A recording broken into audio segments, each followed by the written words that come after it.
Boa noite, doutor Delmanto. Boa noite, Ana. Boa noite, Vila. Boa noite. Vila, como o Brasil deve honrar a memória das vítimas da Covid-19?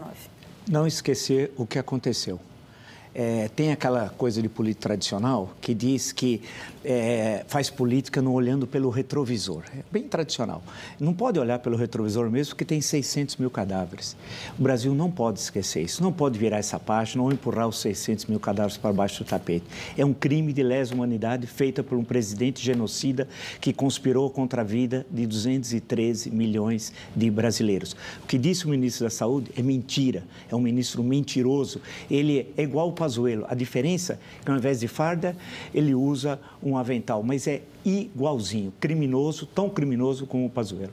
Doutor Delmanto, o que pode ajudar na luta dos parentes das vítimas para que haja reparação e responsabilização? O Brasil está vivenciando, após o caso da Vale do Rio Doce, lá em Brumadinho, em que houve o reconhecimento da maior indenização da história do Brasil por danos morais, não aqueles prejuízos que a pessoa deixou de ganhar em razão do falecimento, de alguém foi sustentado, mas danos pela dor da morte, aconteceu no caso da família que foi toda dizimada numa pousada que estava ali próxima à barragem da Vale.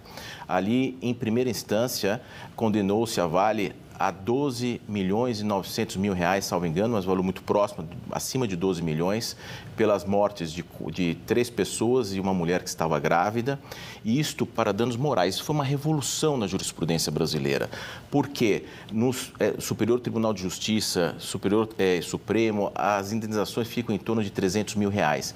Então, essa valorização da dor pela morte, quanto vale a vida humana? Isso não é o que a pessoa ganha mais ou a pessoa ganha menos, o que ela deixou de ganhar, o que deixou. Não é isto. É quanto vale a vida humana, a dor pela perda da vida humana. E este precedente da Vale do Rio Doce vai trazer, sem dúvida, muito alento para aqueles que busquem reparação na justiça. Vila, a CPI vai pedir o indiciamento de mais de 30 pessoas por ações e omissões durante a pandemia e também pela responsabilidade das mortes que poderiam ter sido evitadas. Você vê essas pessoas sentadas no banco dos réus em tribunais do Brasil ou no Tribunal Penal Internacional? No Tribunal Penal Internacional é mais difícil, mas no Brasil, sim, eu acho que essa é uma dívida que nós temos, não só com 600 mil óbitos e famílias que foram destruídas, com aqueles que vão levar sequelas para a vida inteira, e são milhões, e com aqueles que conspiraram contra a vida, que é o bem mais importante, né?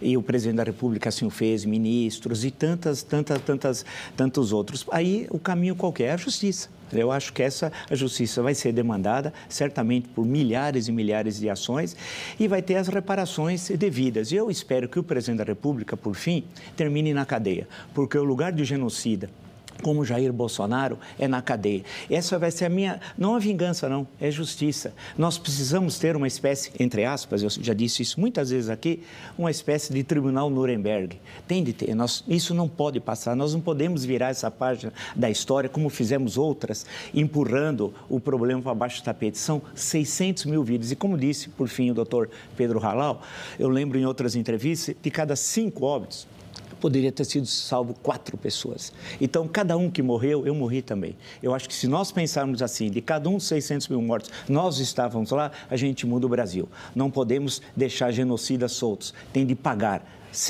Insisto, não é vingança, é justiça, para que nunca mais se repita isso no Brasil.